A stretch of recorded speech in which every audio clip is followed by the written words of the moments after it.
Mirë se erdhe në botën ku askush nuk është i pafajshëm. Sekrete shqiptare, vendi ku rrëfimet më të thella, më të ndaluara dhe më të pathëna të shqiptarëve marrin zë.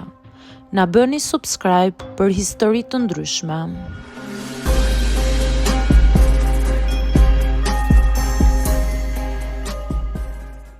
Paguhem për të ndarë çifte dhe ndihem shumë fajtore.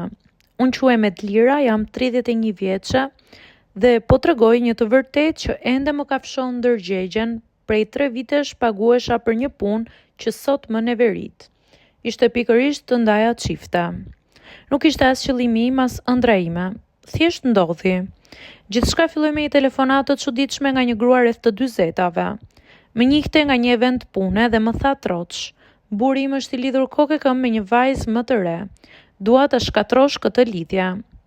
Në fillim mendova se po bënte shaka, por nuk më kuptoi shumë të kuptoja.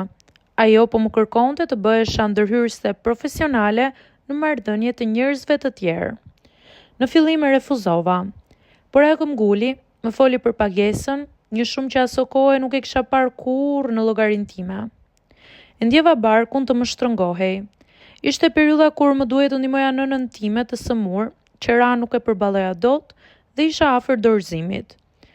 Vendimi im i gabuar erdhi natën që thash po.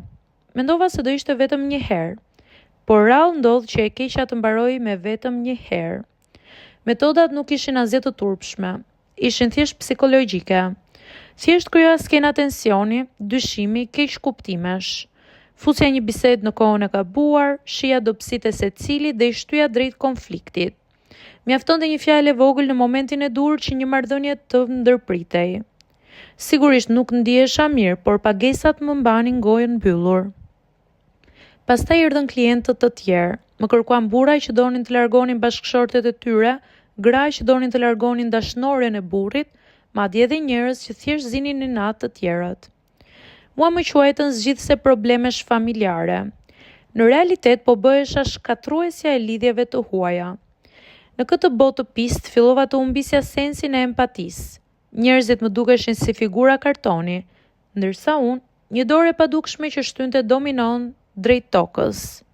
Por gjithçka ndryshoi një ditë të ftohtë dhjetori. Një vajzë e re rreth 22 vjeç erdhi të më takonte.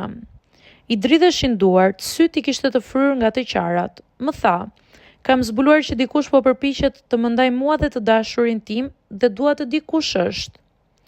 Ndërsa ajo fliste, zemra më rrinte sigurt në gjoks. Çiftin që ajo përmendi ishin pikërisht ata që një klient më kishte paguar t'i ndaja. Vajza mua afrua edhe më shumë sikur kërkonte shpëtim tek unë. Kushdo që po na e bën këtë po më shkatron jetën. Kam humbur gjumin, besimin dhe veten time. Në atë moment, brenda meje ndodhi një çarje, një krisur aq e thellë sa nuk munda të jem më e njëjta.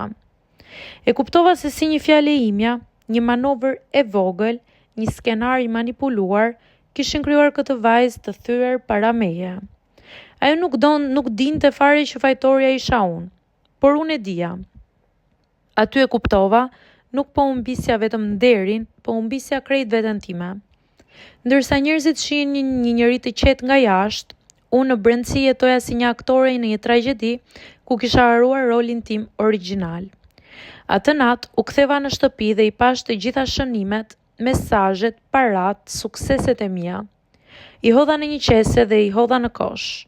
Fshiva çdo kontakt, bllokova çdo njeri dhe i thash vetes një fjali të vetme: ose e mbyll tani, ose nuk ka më kthim pas.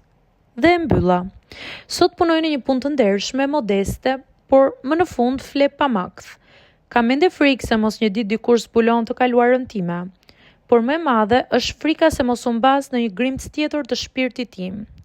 Ata që më kërkojnë ende për shpërblime nuk marrin më asnjë përgjigje, sepse Edlira e vjetër nuk ekziston më. Dhe po, akoma po mësohem të jetoj me veten time të re.